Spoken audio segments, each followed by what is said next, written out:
आप जाके मेरे गांव के स्कूल में देखिए। मैं ये नहीं कह रहा हूं कि उसमें मेरा योगदान है, लेकिन मेरे गांव के स्कूल में जाके आप देखिएगा तो कभी भी आपको ये महसूस नहीं होगा कि आप किसी प्राइवेट स्कूल से कम जो स्कूल के प्रांगण में चले आए। इन रात मेहनत करके आज जनस्वराज को उस मुकाम पे खड़ा कर दिया है कि आज जनस्वराज एक विकल्प नहीं बल्कि एक बहुत बड़ी राजनीतिक शक्ति बन चुकी है। मेरा नाम डॉक्टर मृत्युंजय कुमार है।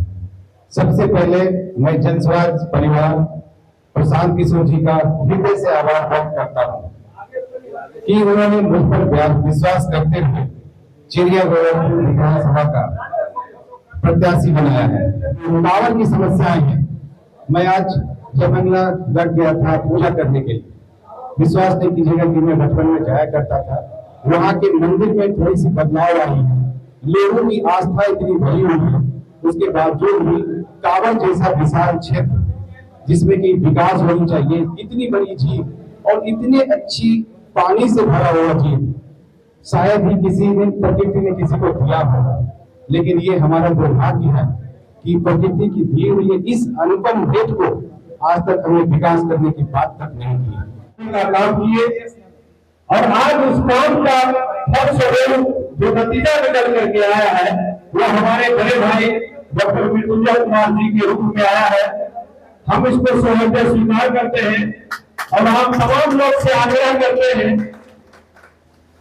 कि जनस्वराज के द्वारा पार्टी के पदाधिकारी के द्वारा जो यहाँ प्रत्याशी चुने गए हैं इनको आप सभी लोग प्यार दीजिए, आशीर्वाद दीजिए और जो विजन लेकर के हम आपके बीच में लगातार 1.5 साल तक अपनी बात को हम रखते आ रहे थे, हम डॉक्टर मृत्युंजय जी से आग्रह करेंगे कि आप हमारे मिशन को जरूर आप आगे बढ़ाइएगा और जो हम जनता के बीच में जाकर के वादा किए थे कहीं ना कहीं आप उस वादा को पूरा करने में पूरा प्रयास कीजिएगा। ये हमें पूरे विधानसभा क्षेत्र की जनता को आपसे अनुरोध। नमस्कार, मेरा नाम डॉक्टर मृत्युंजय कुमार है। सबसे पहले मैं जनस्वराज परिवार प्रशांत किशोर जी का हृदय से आभार व्यक्त करता हूँ कि उन्होंने मुझ पर विश्वास करते हुए चिड़ियाघर विधानसभा का प्रत्याशी बनाया है। साथ में यहाँ पे उपस्थित सभी प्रिंट मीडिया, डिजिटल मीडिया, मेरी जनस्वराज के जितने भी साथी हैं, मेरे सारे साथी प्रत्याशी थे और सब मेरे साथ कंधों से कंधों मिला करके जनस्वराज को साथ लेने का जो प्रण लिया है उनका, रवि जी का, अरुण जी का, डॉक्टर एस कुमार जी का, मेरे जितने प्रखंड के अध्यक्ष हैं, पंकज जी का, मुखिया जी का और जितने भी मेरे जनस्वराजी मेरे पीछे बैठे हुए हैं, मैं उन सभी को का अभिनंदन करता हूं। जैसा कि हम जानते हैं कि हमारा बिहार एक समृद्ध और उसकी एक ऐतिहासिक विरासत रही है, लेकिन आज हम ये सोचने पर मजबूर हो गए हैं कि क्या हम इस विरासत को आगे ले जा रहे हैं और सही तरीके से ले जा रहे हैं कि नहीं ले जा रहे हैं। ये हमारे बीच एक सवाल खड़ा हो चुका है और इस सवाल के पीछे जो सबसे बड़ी जो सवाल है वो सवाल है राजनीतिक कुव्यवस्था। वरना आज हमारा बिहार का जो इतना वैभवशाली इतिहास रहा है वो कभी पीछे नहीं होता। और दुर्भाग्य तो ये है कि राज्यों के जब विकास की कड़ी की सूची आती है तो हमारा राज्य सबसे पिछड़ा है। तो इससे शर्मसार करने वाली बात हम बिहारियों के लिए कुछ हो नहीं सकती है। एक समय जब ये बात हम बिहारियों के लिए गर्व की बात होती थी कि हम बिहार के हैं, और लेकिन आज वो इस तरह से बदल गया है कि बिहारियों ने अपना सम्मान धीरे धीरे खोना शुरू कर दिया है। तो जनस्वराज जो प्रशांत किशोर जी ने जनस्वराज की स्थापना की, ये बिहार के सम्मान की स्थापना की। बिहार की वो इतिहास जो पहले से काफी उच्च थी और काफी ऐसी थी, गौरवान्वित करने वाली थी, ताकि हम गर्व से कह सके कि हम सब बिहारी हैं। उसकी गिरती हुई व्यवस्था को देखते हुए एक व्यक्ति का उदय हुआ है। वो व्यक्ति है हमारे प्रशांत किशोर जी। और प्रशांत किशोर जी हर जिले को छोड़िए हर गांव में पैदल यात्रा किया था, और उस पैदल यात्रा में हमारे कुछ साथी जिनका कि मैं नाम लेना चाहूंगा, वो आगे बढ़ चढ़कर प्रशांत जी को आगे बढ़ने में मदद किया था, जिसमें से तो कुछ साथी यहाँ पर हैं, कुछ साथी किसी कारणवश समय नहीं मिलने की वजह से नहीं उपस्थित हो पाए। तो उनमें से जो अग्रणी पंक्ति में खड़े हैं, ये जितने भी आगे के लोग खड़े हैं, ये सारे लोग उनकी पैदल यात्रा में जन स्वराज को खड़ा करने में साथ थे।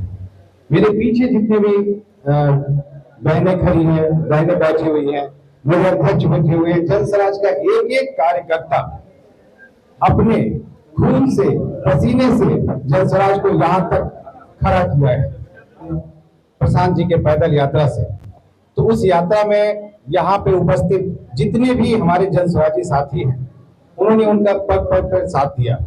इसके अलावा जो कुछ हमारे साथी किसी कारणवश नहीं आए हैं, टिंकू राय जी, पोलो जी, जिन्होंने कि हमारे जन स्वराज परिवार को आगे बढ़ाने में दिन रात मेहनत करके आज जन स्वराज को उस मुकाम पे खड़ा कर दिया है कि आज जन स्वराज एक विकल्प नहीं बल्कि एक बहुत बड़ी राजनीतिक शक्ति बन चुकी है। और गर्व है कि हम लोग जो यहाँ बैठे हुए हैं इस राजनीतिक शक्ति का एक हिस्सा है। ये हिस्सा सिर्फ और सिर्फ बिहार वासियों के बीच में अगर आया है तो सिर्फ और सिर्फ हम लोगों का एक ही मकसद है कि यहाँ पर जो भी राजनीतिक निष्क्रियता थी या राजनीतिक तौर पर जो हमारे राज्य को पंगु बनाने की जो चेष्टा चल रही थी उसको बदलने की, तो इसके आगे की कड़ी में जो हम मिलना चाहिए, जो हमारे क्षेत्र की जो कुछ समस्याएं हैं, मैं उस पर भी सभी लोगों का एक दृष्टि दिलवाना चाहूंगा कि चेरिया एयरपोर्ट विगत कई सालों से काफी उपेक्षित क्षेत्र रहा है। इस क्षेत्र में देखिएगा कि बहुत सारी समस्याएं हैं। आज मानव जीवन में जो 3 मूलभूत चीजें होती हैं, रोटी, कपड़ा और मकान, वो तो लगभग सभी लोगों के पास है।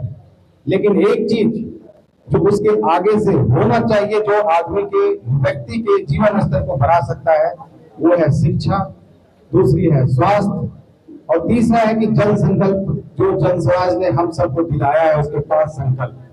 इन तीनों चीजों के साथ हम चलना चाहते हैं। मैं शिक्षा पे ध्यान दिलाना चाहता हूँ कि आप देखिएगा कि हमारे क्षेत्र में क्या, बिहार के अधिकतर क्षेत्रों में 12वीं के बाद पढ़ने की कोई व्यवस्था नहीं है। ये एक बहुत बड़ी समस्या है और हम सब जानते हैं कि अगर बिहार का भविष्य बदलना है तो शिक्षा के माध्यम से बदला जा सकता है। अगर 12वीं के बाद अगर आपके पास कोई व्यवस्था नहीं है, बच्चे को अच्छी शिक्षा नहीं दे पा रहे हैं, तो निश्चित तौर पर आपका आने वाला पीढ़ी जो है वो खराब होगा। तो हमें, या जो हमारी सोच है, हमारी पार्टी की सोच है कि हमें शिक्षा पे काम करनी है। लेबोरेटरीज नहीं है, प्रयोगशाला 12वीं क्लास में नहीं है, जो कि एक मूलभूत चीज है पढ़ाई की। स्वास्थ्य की बात करें तो मैं सिर्फ इस क्षेत्र की बात करता हूँ कि हमारे क्षेत्र में एक भी CT स्कैन नहीं है। आज के डेट में अगर कोई आदमी के सिर में दर्द हो या सर में चोट लग जाए तो बेगूसराय जाते जाते 2 लोगों की हालत नाजुक हो जाती है। तो इसे भी देखने वाला और उठाने वाला कोई नहीं है। आज तक जितने भी नेता हुए उनके पास ये विजन नहीं है कि हमें शिक्षा के लिए क्या करना है, हमें स्वास्थ्य के लिए क्या करना है। जब नेता आपके विकास की बात ना करे तो मुझे लगता है पूरे समाज को नेता को बदल देना चाहिए, क्योंकि नेता वही है जो आपके आने वाले भविष्य के बारे में सोचे, ना कि वो अपने बारे में सोचे। इसके अलावा मैं एक चीज और कहना चाहूंगा कि जो पावर की समस्याएं हैं, मैं आज जमंगलागढ़ गया था पूजा करने के लिए। विश्वास नहीं कीजिएगा कि मैं बचपन में जाया करता था, वहां के मंदिर में थोड़ी सी बदलाव आई है, लोगों की आस्था इतनी बड़ी हुई है, उसके बावजूद भी कांवड़ जैसा विशाल क्षेत्र जिसमें कि विकास होनी चाहिए, इतनी बड़ी झील और इतनी अच्छी पानी से भरा हुआ झील शायद ही किसी ने, प्रकृति ने किसी को दिया हो। लेकिन ये हमारा दुर्भाग्य है कि प्रकृति की दी हुई इस अनुपम भेंट को आज तक हमने विकास करने की बात तक नहीं की, जो पिछले 20-25 साल से वैसे का वैसे ही पड़ा हुआ है। तो मैं यहाँ की जनता के साथ सहयोग करते हुए आपस में अगर कोई समस्याएं हैं तो उनको मिलकर एक रास्ता बनाते हुए मैं गाँव का विकास करना चाहूंगा, ताकि यहाँ पर एक रोजगार, एक समुचित व्यवस्था की जाए जिससे लोगों का विकास हो, उनकी जीवन स्तर को उठे। मैं इसी विजन के साथ राजनीति में आया हूँ। मैं ये बोलना चाहता हूँ कि अगर राजनीति में कोई शिक्षित व्यक्ति नहीं आएंगे तो ये बहुत ही दुर्भाग्य होगा, क्योंकि मानव होने मात्र से हमारा सामाजिक दायित्व जो है वो कई गुना बढ़ जाता है। अगर हमने मानव योनि में जन्म लिया है तो ये हमारा कर्तव्य है कि हमें अपने जीवन का कुछ भाग, कुछ अंश अपने समाज को देना पड़ेगा, समाज के विकास के लिए देना पड़ेगा। दूसरी बात जो मैं अपने प्यारे जनसुराजी भाइयों से कहना चाहता हूं कि उनका प्यार, उनका समर्थन जो उन्होंने मुझे दिया है, मैं हमेशा जिंदगी भर उनका आभारी रहूंगा। और आज आप लोगों के बीच मैं ये घोषणा करने जा रहा हूं कि मैं जन स्वराज के बीच में एक ऐसी व्यवस्था बनाऊंगा कि अगर प्रखंड स्तर पर जितने भी विकास के काम होंगे, मेरे जितने भी जन स्वराज के कार्यकर्ता हैं आपस में बैठ के मोहर लगाएंगे, वो काम सबके साथ मिलकर किया जाएगा। क्योंकि जन स्वराज का मतलब ये है कि जनता का शासन, जनता के लिए शासन। तो ये जनतंत्र व्यवस्था मैं अपने जन स्वराज साथियों के बीच में भी लाना चाहता हूँ। धन्यवाद। आपके रणनीति का जन स्वराज प्रशांत बहुत अनुभवी आदमी, आप बोले जय मंगलागढ़, आज तक जय मंगलागढ़ का क्या उद्धार हुआ? कैसे आप अगर जीत के आते हैं क्या करिएगा जय मंगलागढ़ के लिए बता? मैंने पहले ही कहा, आज तो जिसकी बात पहले कभी नहीं होती थी, मैंने बात तो शुरू की है। और जब बात शुरू की है तो निश्चित तौर पर बात को अंजाम तक ले जाने की हर प्रयास मैं करूंगा। क्या जनता आपको अगर वोट से ताकत दिखाई तो जय मंगलागढ़ को पर्यटन स्थल बिहार में घोषित करिएगा? मेरे हाथ में जो होगा और आप लोगों के सहयोग से जो भी बन पड़ेगा, आपके साथ कदम से कदम खड़ा रहूंगा, मैं ये विश्वास दिलाता हूँ। बरियारपुर विधानसभा से आपको टिकट दिया गया जन स्वराज, यहाँ की स्वास्थ्य व्यवस्था, पलायन और शिक्षा का क्या स्थिति है, उसमें आप क्या सुधार किए? देखिए, मैं एक उदाहरण के तौर पर बोलना चाहूंगा कि आप लोगों में से जिस किन्हीं को जानना हो, मैं पहले छोटे स्तर पे काम करता था, अपने गांव के लिए काम करता था, क्योंकि मेरी उतनी क्षमता नहीं है कि मैं इतने बड़े क्षेत्र में काम कर सकूं। आप जाके मेरे गांव के स्कूल में देखिए, मैं ये नहीं कह रहा हूँ कि उसमें मेरा योगदान है, लेकिन मेरे गांव के स्कूल में जाके आप देखिएगा तो कभी भी आपको ये महसूस नहीं होगा कि आप किसी प्राइवेट स्कूल से कम जो स्कूल के प्रांगण में चले आए। उसकी खूबसूरती बहुत कम प्राइवेट स्कूल में रहती थी। आज से पहले महानपुर के विद्यालय की चर्चा होती थी, लेकिन वर्तमान में चिड़ियाघर विद्यालय की चर्चा होती है। तो उसमें कहीं ना कहीं मेरी भी थोड़ी सी भागीदारी रही है। तो शिक्षा के लिए मैंने शुरू काम पहले से कर दिया हूँ। और अगर चिड़ियाघर के स्कूल का नाम हो सकता है तो पूरे चिड़ियाघर क्षेत्र के स्कूल का नाम क्यों नहीं हो सकता है? कोशिश करना चाहिए, करूंगा। और दूसरी बात, मैंने बोला है कि शिक्षा में बहुत सारी त्रुटि है। मैं 2-4 स्कूल में गया, सकरवासा के स्कूल में गया हूँ, लेकिन मैं वहाँ देखा हूँ कि वहाँ नवोदय नहीं है। मैं नवोदय विद्यालय का विद्यार्थी हूँ। मैं देखा हूँ कि जैसे लाइट हम पढ़ते थे तो वो प्रयोगशाला में दिखाई जाती थी, उसके बाद चीजें समझना बहुत आसान हो जाता था, बहुत आसान। तो एक प्रयोगशाला विज्ञान के विद्यार्थी को नहीं मिल रहा है तो निश्चित तौर पर उसका विकास जो है जरूर जाएगा। आप बात करते हैं हमारे क्षेत्र में मात्र कॉलेज जो है सो सिर्फ मनोहर में है, क्यों नहीं छोड़ाई में कॉलेज की मांग की जाए? क्या छोड़ाई इतनी दूर में पूरे क्षेत्र में बच्चे पढ़ने के लिए सिर्फ मनोहर जा रहे हैं?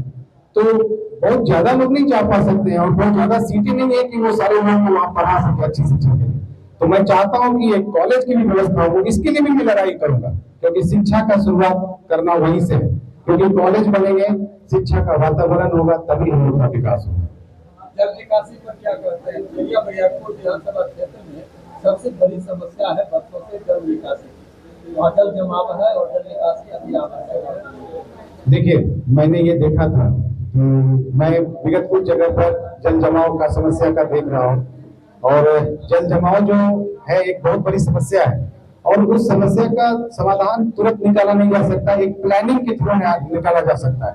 बच्चे में जब हम स्कूल जा रहे थे तो देखते थे भंवरा हुआ करता था, यानी सड़क के बीच में कुछ पुलिया टाइप की होती थी जिससे कि पानी का प्रोसेस था, वो अभी नहीं है। तो कुछ ऐसी व्यवस्था जरूर की जाएगी पानी की निकासी के लिए, ताकि लोगों के जीवन स्तर में सुधार हो। क्योंकि पानी मैंने देखा है कि जिस घर में घुस जा रहा है, लोगों का जीवन स्तर काफी गिरा हुआ है। मैं उस पर भी काम करूंगा, मैंने देखा है ये समस्या, वो देखा है। अभी तो जितने सियासत में आए हैं तो जुमलेबाजी करके चले गए हैं, लेकिन कोई काम इस जल जमाव पर, जल निकासी पर काम नहीं किया।